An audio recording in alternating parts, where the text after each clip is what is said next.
Deep beneath the polished veneer of modern society, a hidden power is said to pull the strings of humanity. This is not a cabal of bankers or politicians in the traditional sense, but something far more ancient and alien. It is the conspiracy of the Reptilian Elite, a theory suggesting that Earth is secretly ruled by shape-shifting extraterrestrials.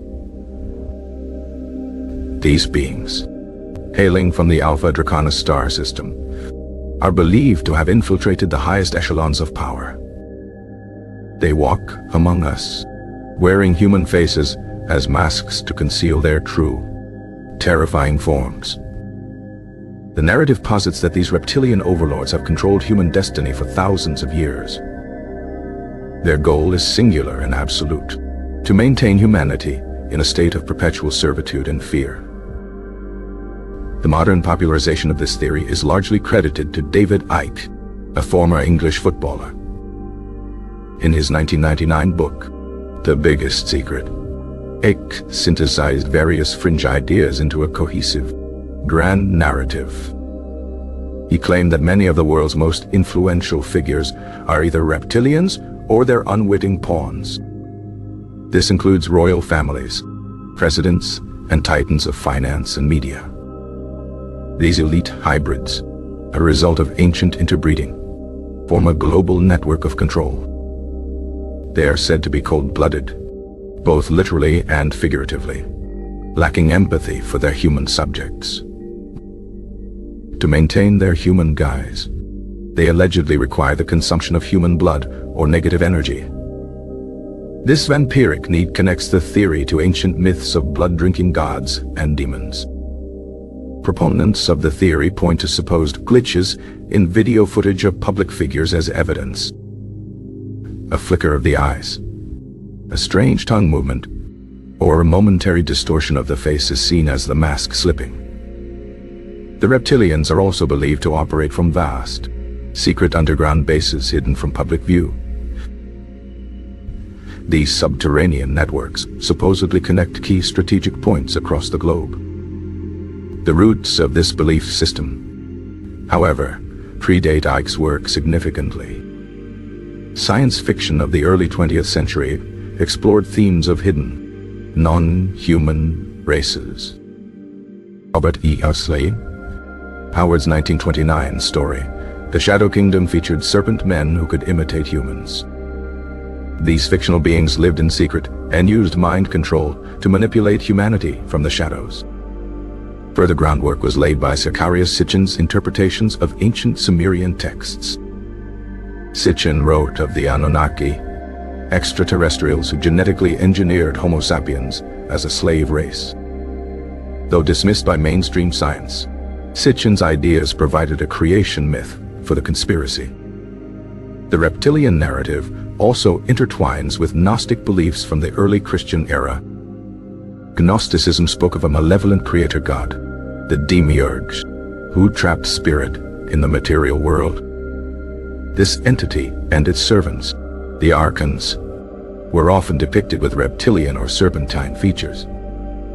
The archons were seen as rulers who created a false reality to keep humanity ignorant of its divine origin. This ancient concept of a spiritual prison mirrors the modern reptilian conspiracy's claims. Theory is a complex tapestry woven from mythology, science fiction, and a deep distrust of authority.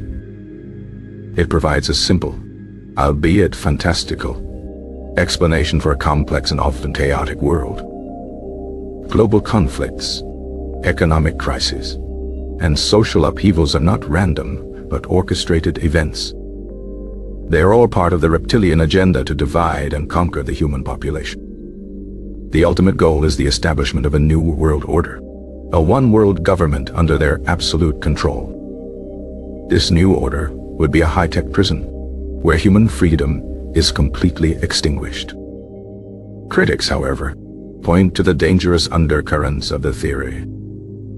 Accusations of anti-Semitism have long plagued the narrative. Many of the families and individuals identified by Icke as reptilian are Jewish. This has led to claims that the theory is a modern repackaging of old hatoful tropes. It echoes the notorious protocols of the Elders of Zion, a fabricated anti-Semitic text. Icke and his supporters have consistently denied these accusations. They maintain that they are targeting the extraterrestrial beings, not any human ethnic group. Nevertheless, the association has caused significant controversy and condemnation. The belief has also been linked to real-world incidents of violence and delusion. Individuals acting on these beliefs have committed crimes, believing they were fighting a secret war. This highlights the profound impact that such narratives can have on vulnerable minds. Psychologically, the theory appeals to a desire for order and meaning in a random world. It provides a single, identifiable source for all of life's injustices and suffering. This can be a comforting thought, as it implies that the problems are, in theory, solvable, gestellt. If the enemy is known, it can be fought. The belief also fosters a sense of belonging and special knowledge. Adherents see themselves as awake, while the rest of humanity remains asleep. This creates a powerful in-group dynamic and reinforces the belief system against outside criticism. Despite the complete lack of credible, verifiable evidence, the theory persists. It thrives in the fertile ground of the internet, spreading through forums, blogs, and social media. Each new video clip or photograph is scrutinized for anomalies, feeding the confirmation bias of believers. The Reptilian Elite conspiracy has become a modern mythology, a dark fairy tale for the digital age. It reflects a deep-seated anxiety about the unseen forces that shape our lives.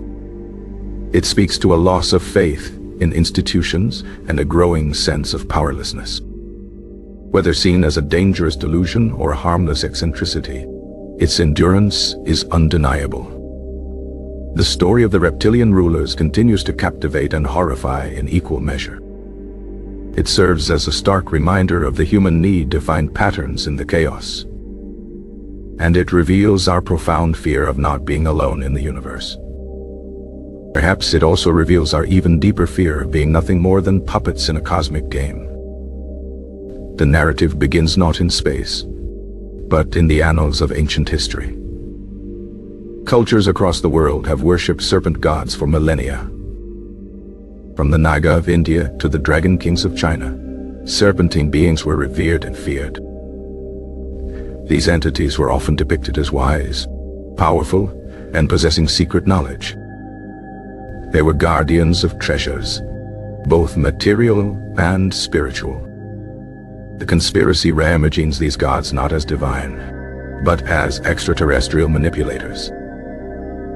The worship they received was not adoration, but a form of psychic energy harvesting. This reinterpretation of mythology provides a seemingly historical basis for the theory. It suggests the infiltration began long before the rise of modern governments. The bloodlines of the elite were supposedly established in these ancient times. Sacred rituals and royal intermarriages were tools to keep their hybrid genetics pure. The theory claims that secret societies were formed to protect this ancient lineage. Groups like the Illuminati and the Freemasons are often implicated in the narrative. They are seen as the human-facing organizations that carry out the reptilians' long-term plans. Their symbols, hidden in plain sight on currency and architecture, are considered proof. Every obelisk, pyramid, and all-seeing eye is a nod to their silent dominion. The control they exert is said to be primarily psychological. Through the media, they create a constant stream of fear, distraction, and division. Wars, famines, and plagues are not tragedies but tools of control. They keep humanity in a low vibrational state of consciousness, making them easier to manipulate. Love, compassion, and unity are the greatest threats to their power. The awakening of humanity to its true potential is their greatest fear. Believers feel a sense of urgency to spread the word and expose the truth. They are modern-day prophets crying out in a wilderness of ignorance. The internet has become their primary tool for dissemination and recruitment. Online echo chambers reinforce the belief, creating a powerful sense of community. Skeptics are dismissed as being part of the conspiracy or simply sheeple. Any evidence to the contrary is interpreted as disinformation spread by the elite. This makes the theory unfalsifiable. A closed loop of logic is a fortress of belief, impervious to the assaults of conventional evidence. The narrative provides a complete, if paranoid, worldview. Every major world event can be fitted into its framework. The fall of empires, the rise of dictators, all are part of the plan. Even technological progress is seen as a tool for eventual enslavement. The promise of transhumanism is viewed as the final step in their takeover. It would merge humanity with the machine, creating a perfectly controllable populace. The resistance, therefore, is not just political but spiritual. It is a battle for the very soul of humanity. Believers advocate for raising one's consciousness as the primary weapon. By choosing love over fear, they believe they can break the reptilian psychic hold. This internal struggle is seen as more important than any physical confrontation. The theory's cultural impact is surprisingly widespread. It has appeared in television shows, movies, and music. It has become a meme, a shorthand for extreme paranoia. They live their lives according to its precepts, ever watchful for the enemy within. They see the world through a different, darker lens. Every handshake with a politician is a pact with a monster. Every news broadcast is a carefully crafted piece of propaganda. The conspiracy of the Reptilian Elite remains one of the most elaborate and persistent of our time. It is a testament to the power of narrative to shape our perception of reality. It reflects a world struggling with trust, meaning, and control. And it poses a final, unsettling question to us all. What if the monsters we imagine are not just in our heads? What if they are sitting on thrones, wearing crowns, and ruling our world? The theory holds that their influence is subtle, a pressure on the collective unconscious. They manipulate dreams and inspire thoughts of greed and conflict. The very air we breathe is charged with their broadcast of fear. This is why meditation and mindfulness are considered acts of rebellion. They clear the channel, allowing one's true, sovereign self to emerge. The reptilians' power is said to be centered in specific energetic vortexes on Earth. These are places of ancient power that they have corrupted for their own use. Human rituals conducted at these sites can either strengthen or weaken their hold. The theory also incorporates the idea of a frequency fence. This is a broadcast that locks humanity into a limited range of perception.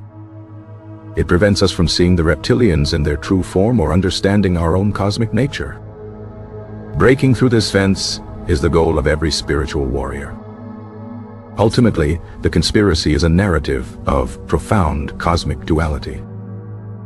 It is a struggle between freedom and enslavement, light and darkness, love and fear. And in this story, every single human being is a soldier on the front lines.